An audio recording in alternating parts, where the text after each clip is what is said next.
చింతమని ఈ రోజు ఎంత అన్నం ఉన్నావా తెలుసా?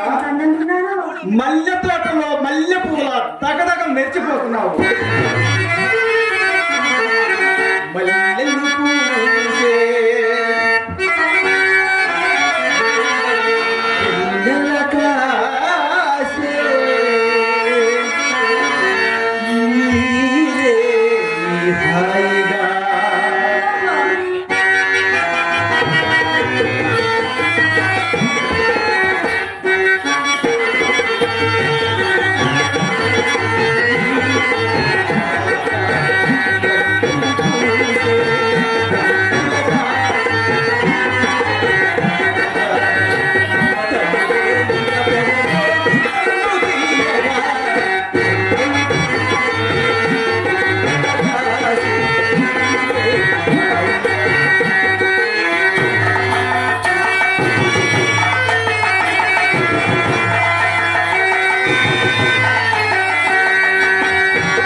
అబ్బో వచ్చినదా కోపము? ఎంత ముక్కు పట్టని ముత్యమవే. అవునవును, ఎవరి మాటలు వారికి ఇంపుగానే ఉండదు. ఈ పూట తప్పక పైగా చెప్పి వెళ్ళందున ఇలా ముస్తాబై కూర్చున్నందుకు తగిన ఫలం ఇది. అయినా అదేమి చోద్యమో కానీ తామే దైవంగా భావించిన ఆడవారిని నమ్మరు కదా మీ భగవాను. ఏ చంద్రుడు నమ్మనాడు నిర్మూలపై భావను.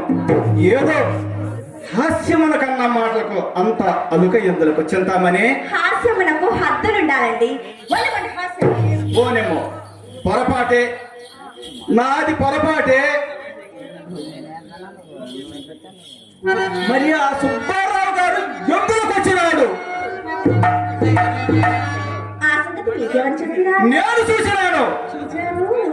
వీటి గుమ్మడి వచ్చే స్వామి అమ్మ కంటపడవలసి వస్తానని పెరటదారి వచ్చరికి పటాలతో తీసుకొని బయటకు వచ్చినారు. ఆ పాట నన్ను చూసి అతను చూసి నేను తెల్లపోయినాను. ఇంతలో అతనికి అనుమానం కనుక్కున్నాను అన్నట్లు వెంట పోయినాను.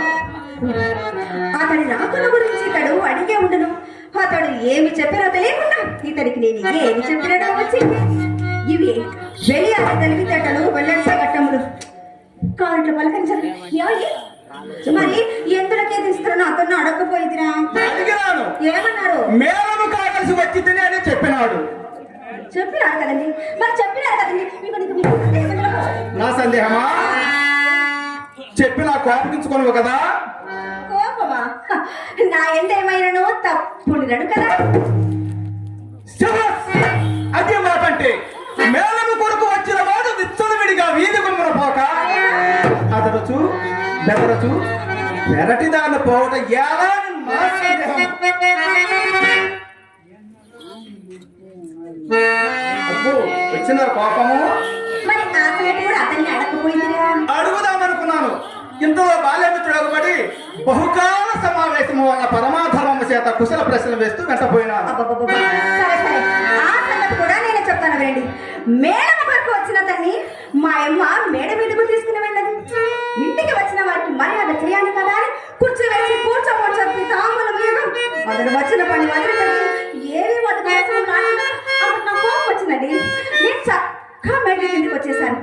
మా అమ్మ నా మనసు కనిపెట్టేది కాబోలు తోట చుప్పడ కన్నా విషయం మీద దొడ్డిలోనికి తీసుకొని వచ్చి వాళ్ళని ఏతని సాగనంపింది.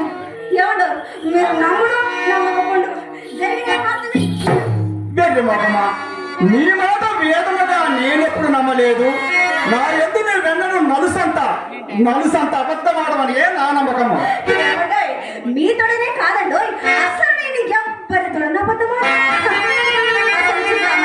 అసలు చింతామణి ఈ కులంలో పుట్టవలసినది కాదని నన్ను శ్లాఘించుటకు ఇదే కారణం. సందేహమేమి? ఎవరి మాట వేయాలా? ఎన్నిసార్లు నిన్ను శ్లాఘించలేదు చింతామణి, ఎన్నిసార్లు శ్లాఘించలేదు.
మూర్తి డాక్టర్ గారు నా కళ్ళం ఇచ్చి మరి 500 రూపాయలు చదివించి ఉన్నారు.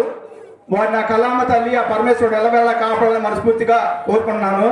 మూర్తి గారు మీరు మీ కుటుంబ సభ్యులు చల్లగా ఉండాలని మనస్ఫూర్తిగా కోరుకుంటున్నాను. దీనికి ఏమి కానీ మీరు వెళ్ళిన పని